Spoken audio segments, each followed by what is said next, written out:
सेवा ही संगठन, सेवा और समर्पण, अंत्योदय हो जिसका प्रण।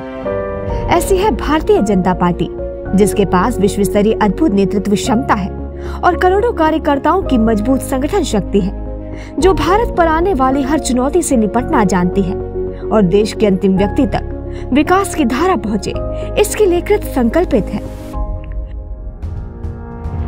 पूरे विश्व में तबाही मचाने वाली कोरोना महामारी जब भारत में दस्तक दे रही थी, तो एक तरफ जहां प्रधानमंत्री श्री नरेंद्र मोदी कोरोना महामारी से बचाव के लिए आगे बढ़कर देश का नेतृत्व कर रहे थे, तो वहीं दूसरी तरफ भाजपा के करोड़ों कार्यकर्ताओं की संगठन शक्ति भाजपा अध्यक्ष श्री जगत प्रकाश नड्डा जी के नेतृत्व में प्रधानमंत्री जी के बताए रास्ते पर चलते हुए लोगों की सेवा में जुट गई। राष्ट्रीय अध्यक्ष श्री जगत प्रकाश नड्डा जी देश के कोने कोने तक भाजपा कार्यकर्ताओं को कोरोना नियमों का पालन करते हुए लोगों की सेवा के लिए आगे आने का आह्वान किया और कोरोना काल में गरीबों और जरूरतमंदों की हर प्रकार से सेवा के लिए सेवा ही संगठन कार्यक्रम की शुरुआत की, जो 2 चरणों में आयोजित किया गया। सेवा ही संगठन अभियान के दोनों चरणों में भाजपा कार्यकर्ताओं ने निस्वार्थ भाव से जिस स्तर और परिश्रम से काम किया, भारत में कोई और राजनीतिक दल उसकी कल्पना भी नहीं कर सकता। भारतीय जनता पार्टी का एक एक कार्यकर्ता सेवा ही संगठन के नाम पर अपने जान को जोखिम में डालकर करोड़ों लोगों की सेवा में लगा, तो भारतीय जनता पार्टी का कार्यकर्ता लगा। सेवा ही संगठन के अंतर्गत 22 करोड़ 18 लाख जरूरतमंदों को भोजन के पैकेट वितरित किए गए, 7 करोड़ से अधिक जरूरतमंदों को फेस मास्क बांटे गए, 5 करोड़ 31 लाख राशन किट का वितरण श्रमिकों और गरीबों व जरूरतमंदों को किया गया। 16,92,000 गरीबों और जरूरतमंदों को रोग प्रतिरोधक किट का वितरण किया गया। 4,79,000 कार्यकर्ता वृद्ध और बीमार जनों की सहायता के लिए दिन रात जुटे रहे। 7,943 रक्तदान शिविरों का आयोजन किया गया, जिसमें 88,447 भाजपा कार्यकर्ताओं ने रक्तदान किया।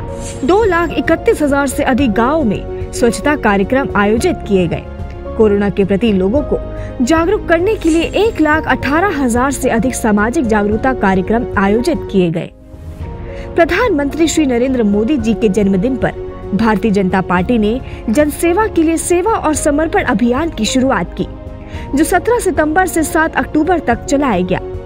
इस अभियान के अंतर्गत भाजपा कार्यकर्ताओं ने 12,44,000 से अधिक सेवा कार्य आयोजित किए। 65,256 अस्पतालों, अनाथालयों और वृद्धाश्रमों में सेवा कार्य किया गया। 29,421 दिव्यांगों को कृत्रिम अंग का वितरण किया गया। 3,359 स्थानों पर रक्तदान शिविर का आयोजन किया गया, जहां 1,20,000 से अधिक यूनिट रक्त एकत्रित किया गया। 11,000 से अधिक निःशुल्क स्वास्थ्य शिविरों का आयोजन किया गया। सेवा और समर्पण अभियान के तहत भाजपा कार्यकर्ताओं ने स्वच्छता पर भी काम किया और 65,711 स्थानों पर स्वच्छता कार्यक्रम आयोजित किए गए। 1,40,000 से अधिक स्थानों पर नदी व तालाब की साफ सफाई अभियान चलाया गया। लगभग 50,000 स्थानों पर सिंगल यूज प्लास्टिक का इस्तेमाल नहीं करने का जागरूकता अभियान चलाया गया।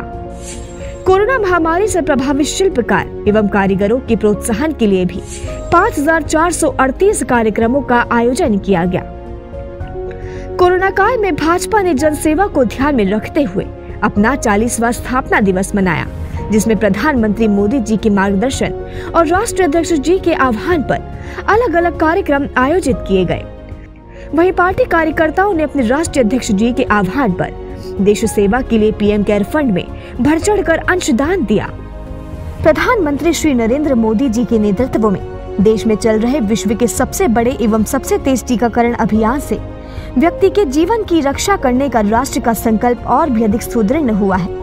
टीकाकरण अभियान से जहां हर व्यक्ति के स्वास्थ्य एवं जीवन की रक्षा सुनिश्चित हो रही है, वहीं दूसरी ओर प्रधानमंत्री गरीब कल्याण अन्न योजना से यह सुनिश्चित हुआ है कि देश में गरीब से गरीब व्यक्ति भी महामारी के इस दौर में भूखा न सोए।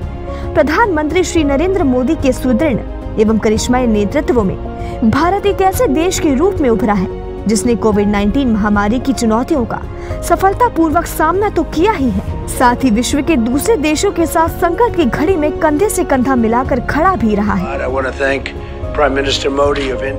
आज जब पूरा देश एकजुट होकर इस वैश्विक महामारी से लड़ रहा है, तो इसमें भाजपा कार्यकर्ता भी समर्पण एवं सेवा की नई गाथा लिख रहे हैं।